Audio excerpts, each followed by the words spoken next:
여러분 안녕하십니까? 오늘은 평소와 다르게 실시간이 아니라 녹화로 여러분에게 방송을 내보내 드리기로 했습니다. 사정상 녹화긴 해도 지금 방송하면 이 방송이 끝나자마자 저녁 무렵, 저녁이 되기 전에 나갈 수 있으니까 그리 큰 시차가 나지는 않습니다.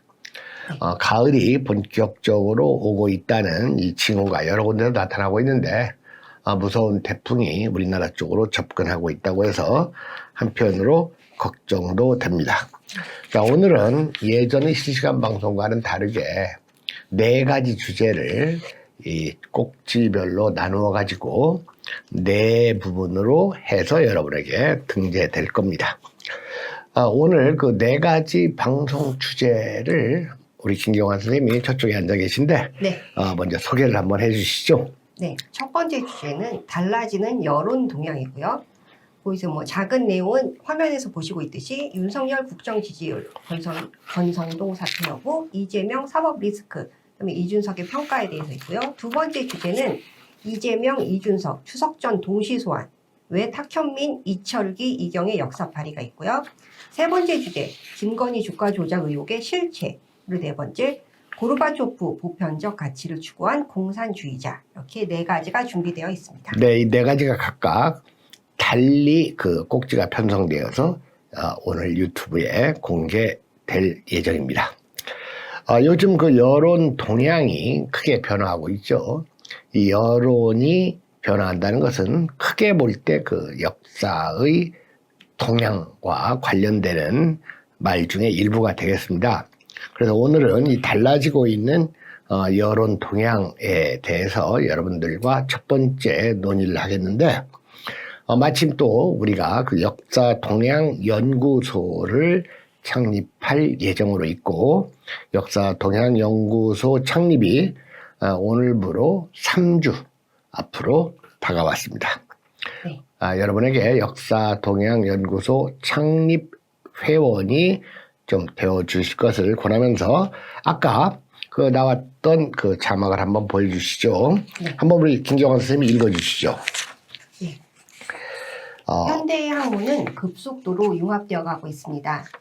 학문 간 소통이 쉽고 활발해졌습니다. 과거 역사학은 민족과 국가에 포괄된 인간만을 논의의 대상으로 삼았지만 이제는 인간과 함께 공존하는 다른 생명체, 지구는 물론 우주까지 논의의 대상으로 삼게 되었습니다. 이처럼 역사학은 20세기 후반기 들어 대폭 확장되었습니다. 역사동향연구소는 과거에 머물러 있는 우리의 역사인식을 새롭게 하고자 하는 공부 모임입니다.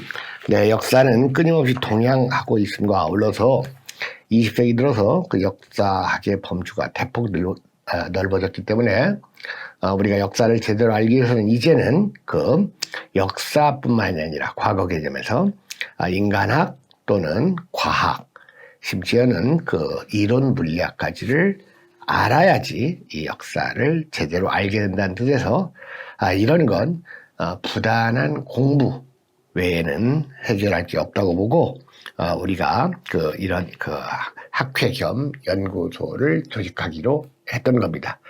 벌써 대한민국이 건국하고 나서 이승만의 무리한 건국 시기를 지나서 박정희 전두환으로 이어지는 군부 독재 시기에 치중했던 우리 역사의 동향이 산업화, 이른바 옛날 말로 낡은 말로 근대화에 있었다면 김영삼, 김대중, 양김씨의 시대에는 민주화가 동향의 축으로 작용을 했죠.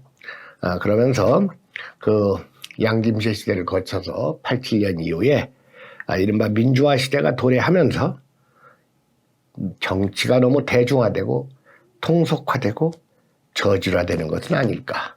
특히 이재명, 이준석의 양당 대표 등장은 우리 정치 역사의 저질화를 부추기고 있는 느낌이 듭니다. 우리 역사동향연구소의 창립회원이 되어주시기 바랍니다. 회원 자격은 우리와 뜻을 같이 하면서 함께 공부하시는 분이고 이 공부에 대한 이 우리 공부에 대한 그 계획은 따로 발표하겠지만 그 온라인을 통한 강좌 그리고 사정이 허락되는 대로 오프라인에서의 공부 모임 그리고 그 다음에 그 국내외 견학 답사 등이 우리 행사의 주축이 될 겁니다.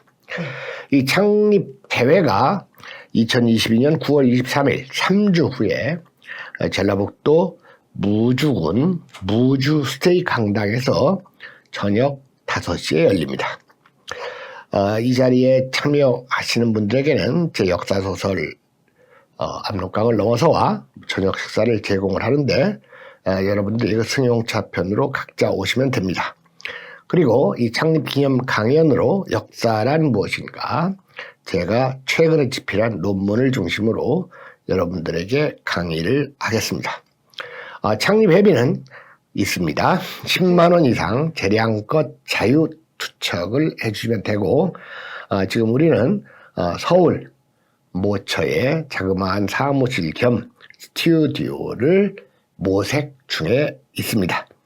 여러분들이 내주신 회비는 바로 사무실 겸 이 스튜디오를 꾸미는데 일부가 아니라 회비는 전부 보태질 것이고 이 비용의 일부로 사용될 겁니다. 자, 여러분들 그 화면에 있듯이 우리 역사동향연구소의 창립 회원이 되시기 위해서는 한국시티은행 541-12023-26801 민갑 계좌에 회비를 투척하시고 문자번호 010-5264-2300 이건 김갑수 전화입니다. 여기에 이름과 연락번호와 이메일 주소를 넣어주시면 가입이 완료되고 이 이메일 주소에 근거해서 여러분에게 우리 공부 모임이나 방송 안내를 여러분에게 그 예고해드리겠습니다. 네. 동시에 여러 번 말씀드렸는데 이번 그 역사동향연구소의 창립 대회를 시작으로 2박 3일 동안 그 실록기행이 전개됩니다. 무주 적상산 사고와 반디별 천문과학관과 덕유산 향적봉 등정 이 세 가지가 주요 행사인데요. 지난주에 그 정원이 마감되어서 더 이상 지원을 받을 수 없다고 했는데 한 분이 피치 못할 사정상 첫날 창립대회에는 참여하지만 그 뒤에 일정을 소화할 형편이 못했다고 해서 결혼이 생긴 셈입니다. 혹시 여러분들 이미 지원하셨던 분들은 주변 사람들 그리고 혹시 지원을 하고 싶었는데 때를 놓치신 분이 있으면 한 명에 한해서 이 실록기행 참가 지원을 받도록 하겠습니다. 아까 제시했던 문자 번호로 신청을 해주시면 되고 신청금은 43만 원이 되겠습니다. 자, 그러면 본격적으로 오늘의 논의로 옮겨가겠습니다. 네. 아주 그 바닥을 모르고 떨어질 것만 같았던 윤석열 대통령의 지지율이 35.6%로 30대 중반을 넘어서서 문재인 전 대통령의 그 후반기 지지율과 비슷해진 수준으로 올라섰습니다. 제가 방송을 통해서 여러 번 말씀드렸지만 윤석열의 지지율은 앞으로 올라갈 일만 남았다. 네. 그리고 40%, 50%까지는 이 굴곡 없는 평탄한 우상향을 할 것이다. 이런 말씀을 드렸죠. 이 35.6%를 기록했는데 이 여론조사는 그 데일리안이 그 여론조사 기관 공정에 의뢰해서 지난 8월 29, 30일 날 조사한 것이니까 네. 뭐 비교적 최근 거라고 할 수가 있겠는데요. 이 윤석열의 지지율이 왜 올랐느냐?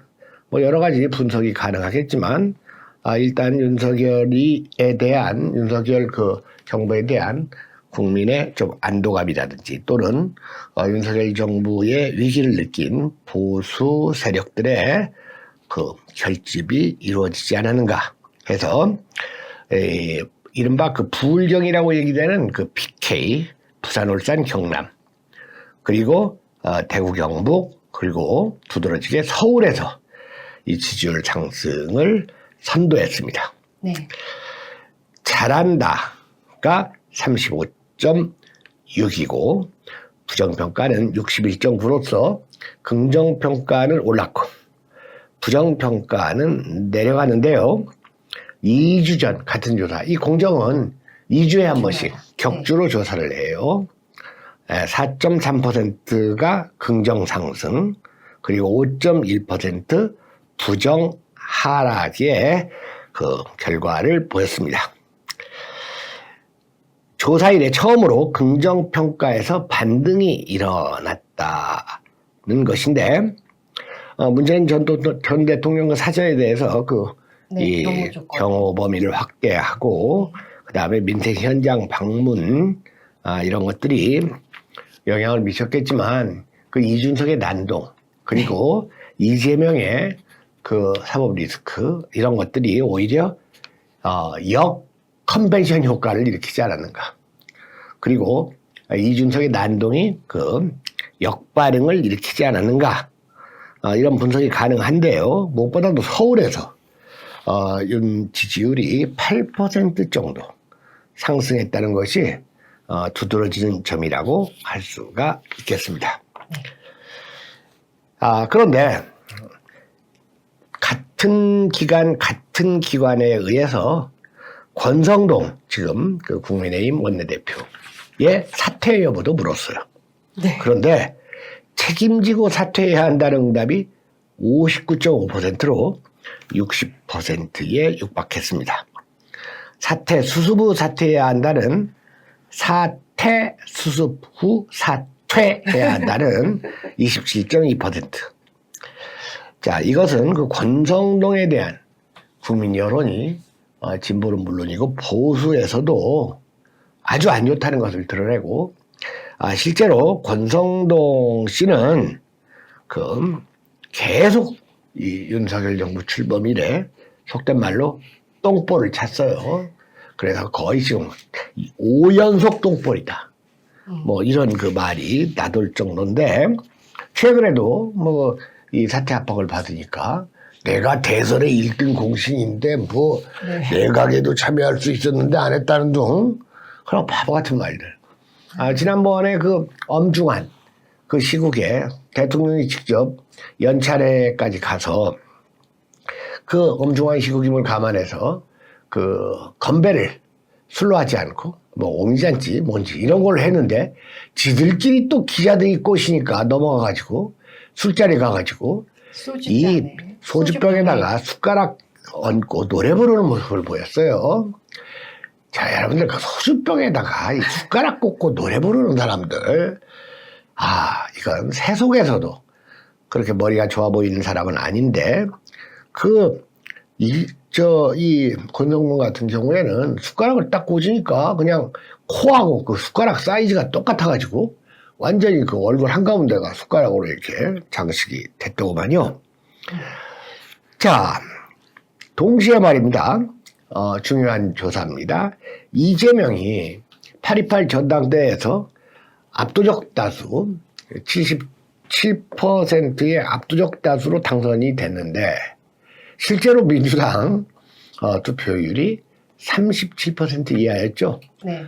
게다가 호남에서의 온라인 투표율은 19%밖에 되지 않았고, 전체 투표율 수치도 민주당의 뭐 홈그라운드 텃밭이라고 하는 호남이 전체 평균 투표율보다 낮다는 것은 이 전당대회가 이재명의 건재를 확인시키는 대회였다기보다는 뭔가 다른 의미로 해석의 여지가 있지 않은가. 이 해석은 박지현 여기 더민당 전 비대위원장이 잘 얘기했어요. 압도적 지지로 당선됐다고 하니까 압도적 지지가 아니라 압도적 외면이라고 봐야 한다. 그리고 이재명과 민주당은 이재명의 사당이고 개딸들의 이 전횡 놀이터가 돼 있는데, 원래 이재명과 이 민주당은 그 사실혼의 관계였는데, 이번 전당대회를 통해서 이 법률 혼외 관계로 바뀐 것밖에 없다. 이런 말을 했어요. 그 박지원이 제법 말을 좀 이번에는 좀 제대로 했다는 생각이 드는데, 어쨌든 이 국힘당 지지자들이 이준석을 증오한다면 이 이재명 지지자들은 또 박지원을 미워한다고 할 수가 있을 것 같습니다. 네.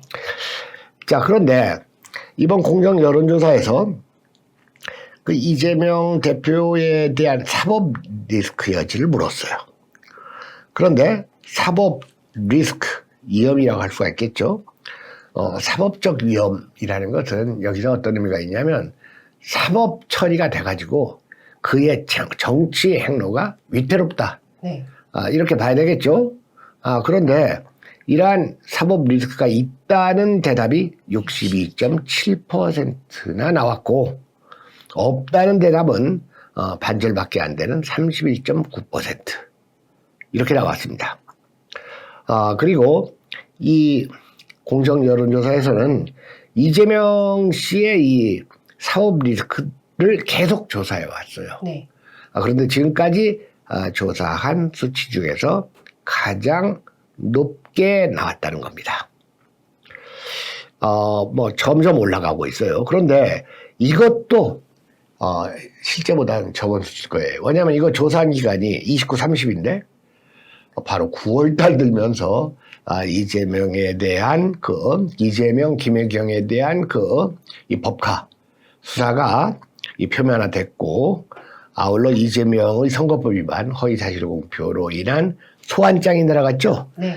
그렇기 때문에 사법 리스크는 더 커졌고, 여기서 또 관심을 가져야 할 것이 이재명이 사법적으로 위험하다는 대답을 민주당 지지자들이 득실거린다는 호남에서도 무려 60% 가까운 58.1%가 사법적으로 위험하다.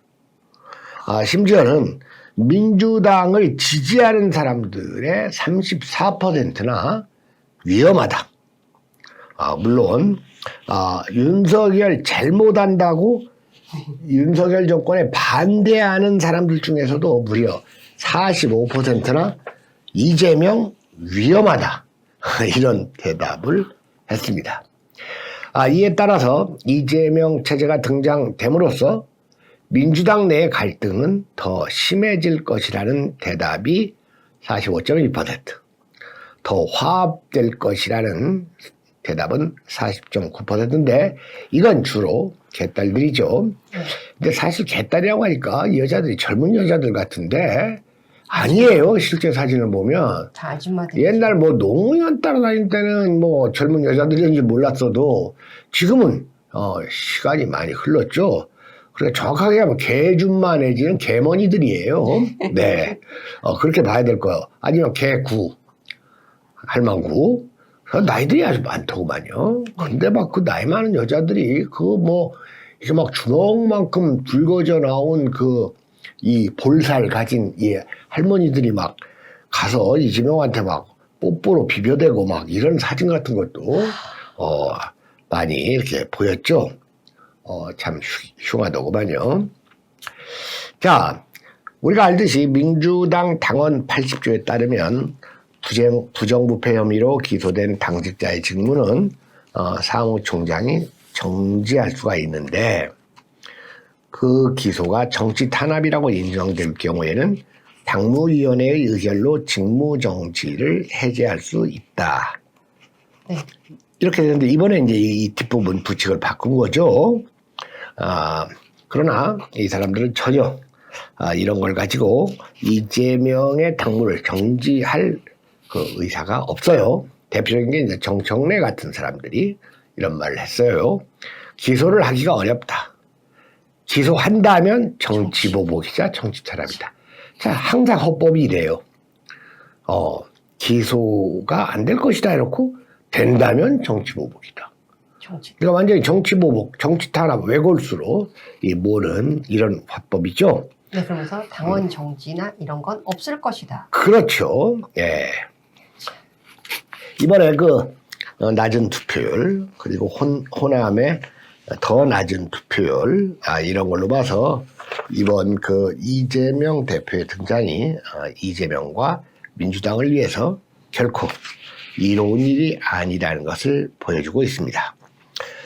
이런 가운데 이재명의 배우자 김혜경, 그리고 김혜경의 수행을 담당했던 그 배소연 전 경기도청 사무관, 전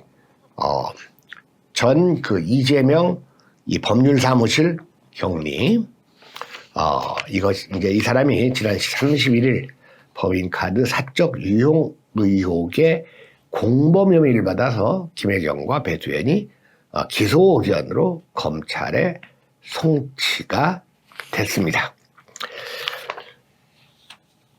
자, 이번엔 이제 이준석에 관한 여론조사를 여러분에게 말씀드리겠습니다. 우리 국민 다수는 이준석의 행보를 내부 총질로 평가한다는 겁니다. 바로 이 내부 총질이란 말은 그 윤석열 대통령이 권성동 원내대표에게 보낸 문자에 나오는 용어니까 이것을 내부 총질로 평가한다는 것은 바로 윤석열의 평가에 동의하는 국민이 더 많다는 것을 의미한다고 할 수가 있습니다. 지금 자기가 몸담고 있었던 정당을 상대로 가처분 신청 등 법적 대응을 진행하고 있는 이준석의 행보에 대해서 국민 과반이 잘못하고 있다라고 부정적으로 평가한 것으로 나타났습니다. 물론 그 부정평가 여론은 민주당보다 국힘당 지지층 사이에서 확연히 두드러졌죠. 네. 이번 그 여론조사 공정에서 조사한 바에 따르면 이준석의 양두구육 발언, 신군부 발언 등은 매우 잘못됐다 36.4, 잘못하는 편이다 16.0으로 나타나가지고 합 52.4 과반수를 넘었습니다. 잘하고 있다는 긍정평가는 41.8입니다. 이것은 조국에 대한 여론조사보다 더 약한 것이고, 무엇보다도 이준석에게는 조국 수호대와 같은 그런 수호대가 전혀 작동하지를 않고, 이준석을 좋아해서 지지하는 게 아니라 정권에 반대하는 그 민주당 지지층들이 네. 전략적으로 선택했기 때문에 이준석을 수호하는 그러한 결사대 같은 건 없고, 실제로 이준석의 정치력은 매우 약하다, 이렇게 볼 수가 있겠습니다. 네, 전체적으로는 41.8%가 이준석이 행동이 잘하고 있다, 이게 긍정인데 야당 지지층에서는 무려 58.6%입니다. 그렇습니다. 그 다음에 이 나이로 볼 때도 이준석과 같은 연령층인 30대에서 부정평가가 높게 나왔어요. 20대에서 부정평가가 49, 네. 30대에서 56.4나 나왔다는 점. 이런 것들은 이준석이 이 나불대고 다니는 말들이 다 사실과 다르다는 것을 방증하는 자료라고 할 수가 있겠습니다. 네. 법원의 가처분 신청 인용에도 불구하고 이준석이의 이러한 부정적 행태, 이런 것들은 대단히 잘못된 것으로 보는 여론이 점점 강화되고 있다는 것을 알 수가 있습니다. 여러분들, 이준석의 지지율과 윤석열의 국정 지지율이 반비례를 보인다는 것은 이건 이준석이 정상적인 국힘당 대표로 물론이고 당원조차도 아니라는 것을 의미한다, 그겁니다. 그러면 국힘당하고 상관없는 인물이면 이준석은 뭐냐? 사꾸라. 불확치입니다. 이 이야기는 우리가 누차해왔고 조금 있다가 한 번 정도 아마 더 하지 않을까 싶습니다. 네. 이런 가운데 이재명이 6일 화요일이네요. 추석 연휴를 앞둔 6일 날 검찰에 와라, 이런 소환장을 받았다는 의도적인 문자가 공개가 됐죠. 네. 이것은 검찰이 공개한 게 아니에요. 그냥 검찰에서는 이렇게 소환장을 보낸 것도 요새는 공개 안 하잖아요. 근데 이건 의도적으로 이재명이가 공개를 했어요. 왜냐? 이재명은 이제 핸드폰 문자가 노출되는 방식으로 공개가 됐는데 이재명은 이 핸드폰에 대해서 보안 조치를 아주 철저히 하는, 예전에 그 해경국 조사받을 때도 그랬고 자기 부하들, 대장동 부하들 막 핸드폰도 막 밖으로 던지고 막 그 뒤에 까부수고 막 그러잖아요.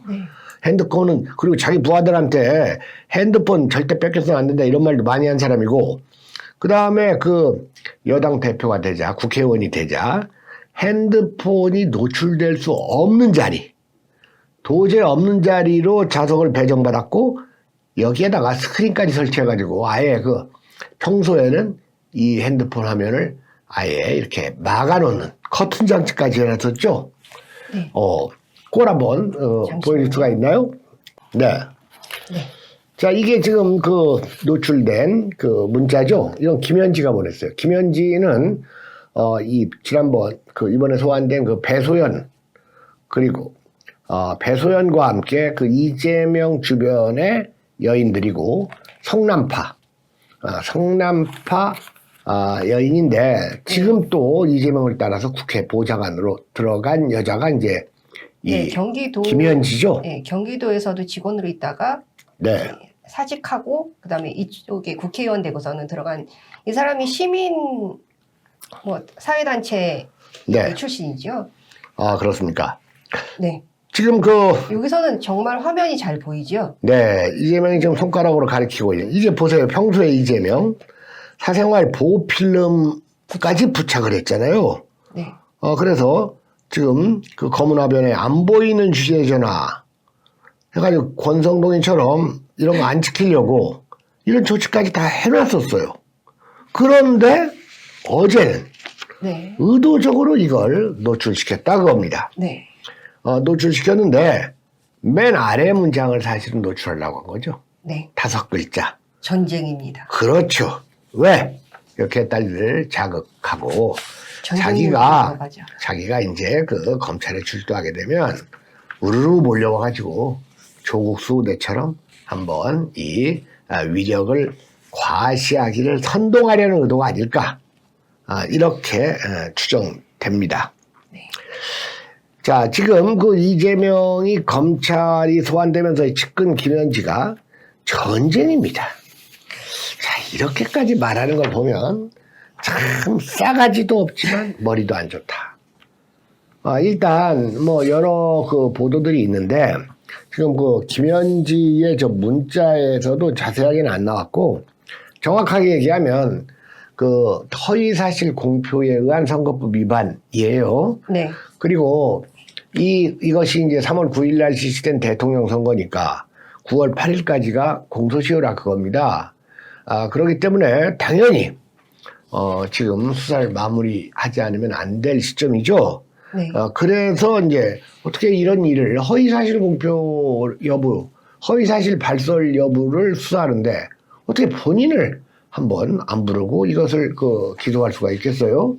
그러니까 그 마지막 단계에서 거의 요식행위 가깝게 이재명을 이 소환을 했는데, 이 선거법이 무서운 것이 정치인들한테는 이거 선거법을 위반해 가지고 100만 원 이상의 벌금을 받게 되면 해당되는 선거는 당선이 무효되고 본인 자신의 피선거권이 박탈이 됩니다. 그러니까 이건 지금 이재명은 대통령 선거를 앞두고 한 허위사실 발설이기 때문에 대통령이 당선이 안 됐으니까 당선직이 박탈될 일은 없고, 그러나 차기 선거에 피선거권과의 관계가 있다. 그래서 허위사실 이 발설은 세 가지입니다. 하나는 작년 12월 자살한 김문기 전 성남 도계공처장과의 네. 관계에 대해서 자기가 시장이라서 재직 때 하위 직원이라서 몰랐다. 이런 말을 했죠. 네. 이런 거짓말. 이게 왜 거짓말인지는 좀 이따 또 말하겠습니다. 그리고 작년 10월 백현동 개발 특혜 의혹에 대해서 국토부가 직무유기를 문제 삼겠다고 협박했다. 이것도 협박했다는 그 영상이 있어요. 근데도 압박했다. 뭐 이런 말로 바꾸어서 민주당 쪽에서 얘기하더구만요. 그다음에 작년 10월에 그 대장동 초과이익 환수 조항을 누락했는데 이거에 대해서 직원 건의를 안 받아들였다고 했다가 보고 못 받았다고 말을 바꿨어요. 자, 그러면서 또 뻔히 정치 보복이라고 몰고 갔습니다. 세 가지 허위 사실에 의한 그 허위 사실 발설. 이 허위 사실 발설은 이재명이가 사실 말입니다. 아까 얘기했듯이 그 국토부에서 압박을 했다 정도로 증언을 했으면 허위 사실이라고 하기 어려워요.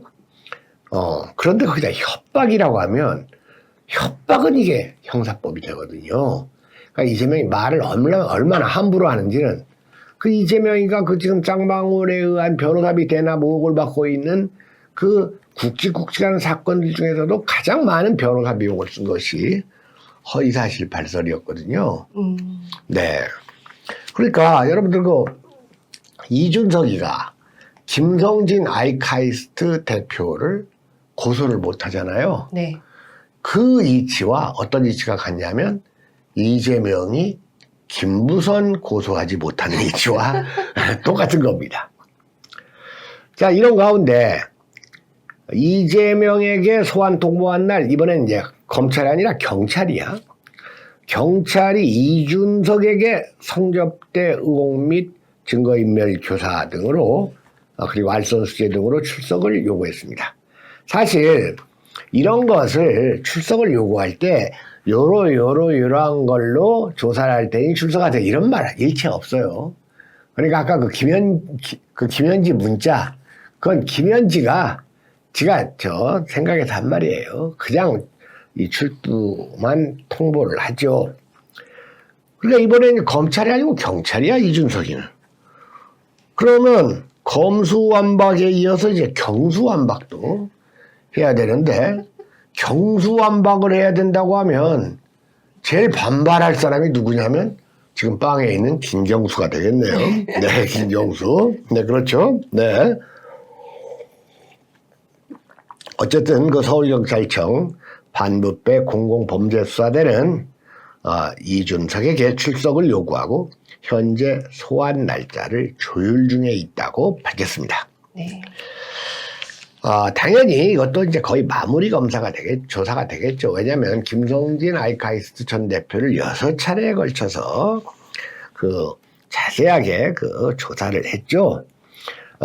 이준석이가 말입니다. 한나라당 비상대책위원으로 활동하던 20대 후반의 나이에 그 박근혜 대통령과의 만남을 청탁하면서 성접대를 김성진이 했고 네. 이걸 뭐 20여 차례 받았다. 그리고 2014년에도 이준석 등 6명을 만나 여자 가수를 소개시켜줬다. 이런 진술을 했죠. 그리고 이러한 그 어떤 그 성상납과 알선수재는 공소시효가 만료는 됐지만 2015년 9월에 이준석이가 추석 선물을 또 받았다는 점에서 이 알선수재의 경우 공소시효가 연장이 돼가지고 9월 말까지가 시효 만료가 되는 겁니다. 네. 그러나 김철근을 시켜서 이 유성에 보내가지고 증거를 인멸하려고 써준 투자 각서의 혐의는 공소시효는 아직 엄청 많이 남아 있습니다. 그러니까 이준석이는 아마 그 알선 수재와 그리고 그 증거인멸 교사 둘로 엮이든가 아니면 둘 중에 하나로 엮이든가 이걸로 안 엮여도 어린 놈이 금강 장어 먹고 20번씩이나 성접대를 받았다는 것 자체가 세상에 최강욱이는 짤짤이 발언 하나 가지고 당원권 정지됐는데 이치 안 맞죠? 네.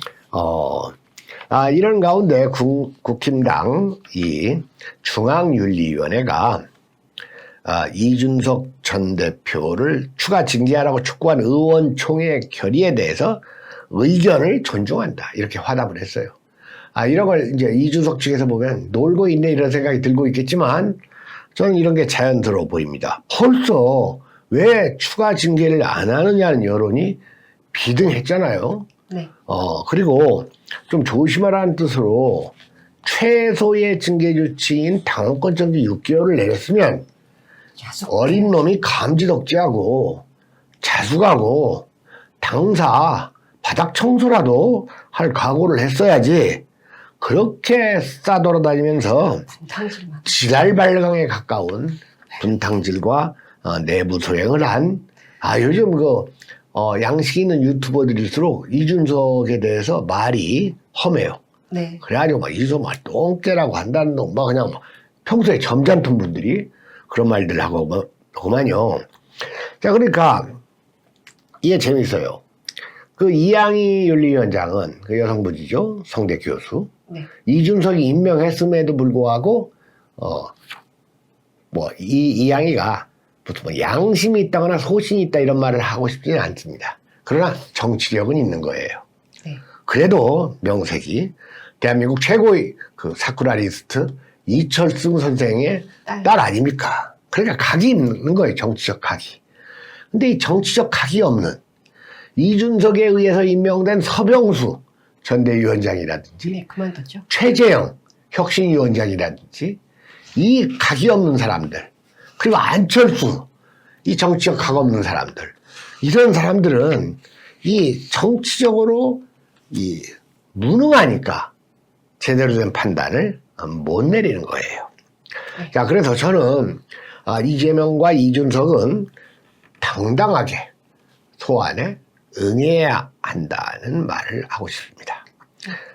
그리고 이 두 사람의 진짜 잘못, 진짜 혐의는 무엇인지를 한번 생각해 보겠습니다. 네. 1분. 네. 1분은 좀 끊어야지 되지 않을까요? 네. 그러니까 이거 하고 끊습니다. 네. 이거 하고 한 5분 정도만 더 하고 끊겠습니다. 네, 시간 고맙습니다. 지금 이들에 대한 소환이 공교롭게도 겹쳤고, 이게 이제 추석 전으로, 잡혔는데, 이것은 방금 얘기했던 대로 선거법과 알선수재의 공소시효와 관련돼 있기 때문입니다. 아까도 얘기했지만 이재명은 3가지 허위사실 발설의 혐의를 받는데, 김문기를 하위 직원이라 몰랐다고 했는데 이재명은 김문기하고 골프도 같이 치고 해외여행도 같이 한 사진이 드러났죠. 네. 그 다음에 이재명은 백현동 개발 특혜 의혹에 대해 국토부가 용도 변경을 안 하면 직무유기를 문제 삼겠다고 협박했다고 했는데. 네, 이건 국정감사에서. 네, 그렇습니다. 발언입니다. 그러나 국토부는 협조 요청을 했을 뿐이다. 세 번째로, 이재명은 그 대장동 초과이익 환수 조항 누락에 대해 직원이 거지했지만 안 받아들였다고 했다가 보고를 받지 못했다라고 말을 바꿨는데 이것도 거짓이라는 혐의를 받고 있다는 겁니다. 자, 이번엔 이준석의 경우에 성접대는 공소시효가 지났지만 알선수재와 증거인멸교사는 이 시효가 남아 있어요. 네. 이 중에서 알선수재만 이제 9월에 끝나요. 그러니까 이제 서둘러서 소환을 했겠죠. 자, 일단 우리가 보기에 이재명이나 이준석은 이 현행법에 의한 실정법을 위반했다는 혐의에서 자유롭기가 어려워 보입니다. 그럼에도 불구하고 이 두 사람 똑같이 나는 떳떳하다 하면서 무죄를 주장해요. 근데 이런 무죄 주장을 검찰에 가서 경찰에 가서 즉 수사기관에 가서 해야지 효과가 있지. 무슨 뉴스 회사나 지지자들 앞에서 하는 건 이건 선동에 불과합니다. 네. 정말로 자기가 무죄라면 유죄가 아니라면 수사기관에 가서 내 유죄를 증명해봐라 라고 큰 소리로 말하면 될 거 아니에요. 자, 저는 이 두 사람의 실정법을 어겼다는 생각을 하고 있습니다. 그러나 저는 이 두 사람이 실정법을 어긴 거 이상의 더 죄질이 나쁜 이 잘못을 범했다고 생각합니다.